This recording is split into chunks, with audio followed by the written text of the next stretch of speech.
Well, Arnold, congrats on the win, man. First off, how did it feel being out there for the first time in over a year? Felt really good, man. Felt really good. I was sort of, it's a long time coming. I've had a lot of fights fall through, a lot of injuries, things on my own half, and opponents getting injured, things that are out of my control.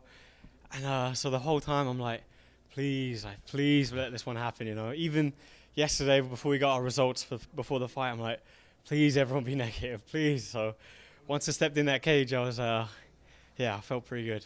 Even, you know what ruined my confidence on that one? I saw, was it Chaz Kelly got in the cage and his opponent had back cramps, and I was like, man, that doesn't even stand true anymore. You could be in the cage and it still gets cancelled. So, yeah, I was nervous until the first bell by that. Huh, that's funny. Well, I mean, once the fight started, he put you in a fight pretty quickly. Yeah. He was coming with a lot of pressure basically the entire time. Were you expecting that kind of game plan for him? Yeah, 100%. He's he's a tough guy. He's a fighter. He wants to, he wants to take my head off, and I knew that coming in. And it was one of the things that excited me about an opponent like this. I fought a lot of guys that want to sort of grind me out. I have to pick and poke and move.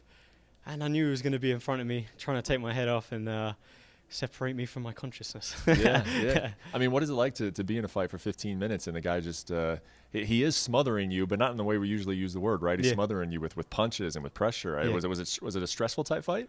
No, I'm very good on my feet, and my defense is pretty good. I mean, there was a lazy point in the second round where I was sort of trusting my speed too much, and I didn't respect his power after the first, and I kind of let him keep popping my head. I was like, what am I doing? He kept popping me with straight shots. There was nothing in him, and I was just sort of going, oh, okay. And I had to snap out of it. I was being silly.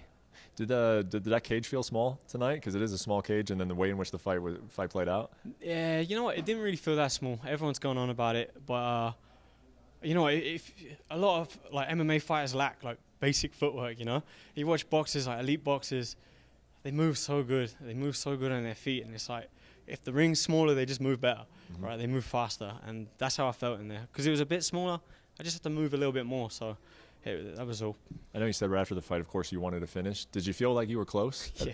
I felt like I was very close, The first round, less than the second. In the second, I landed the kick and I slipped. I think I was on the sponsor on the canvas, and and I saw him. He was doing the Bambi dance, and I was like, oh, he's done. Like he's done. And then he grabbed my leg and hung on, and I was like, oh man, like come on, just let go. And I spent a bit too much energy in the first and second hunting finishes, sort of. Took a bit of my gas tank away for the third, and that was that. So you've won 8 fights in a row now in the UFC. I'm sure you're aware it's the longest win streak current right now at featherweight. When you think of it, I have won more fights in a row than any other featherweight. Yeah. Do you feel like you're getting the credit you deserve for that? Yeah and no, because there's obviously Max Holloway. I don't know what his win streak is now. Well, he had 13-0, right, as a featherweight. He went 13 win streak. I mean, that's the gold standard. If you get to there. But I mean, the names on his resume, it doesn't really compare, to be honest. But I feel like I'm getting the respect I deserve for what I'm doing, and I'm a creeper, I'm slowly but surely getting where I deserve to be, getting where I want to be, getting the wins, getting the results, and that's what matters. Yeah. When you look at that at your division, the guys who are ahead of you right now, who stands out? Who do you think could be your next dance partner? I mean, I'd like to go upwards. Definitely want to go upwards. And I think with this performance, definitely should be upwards.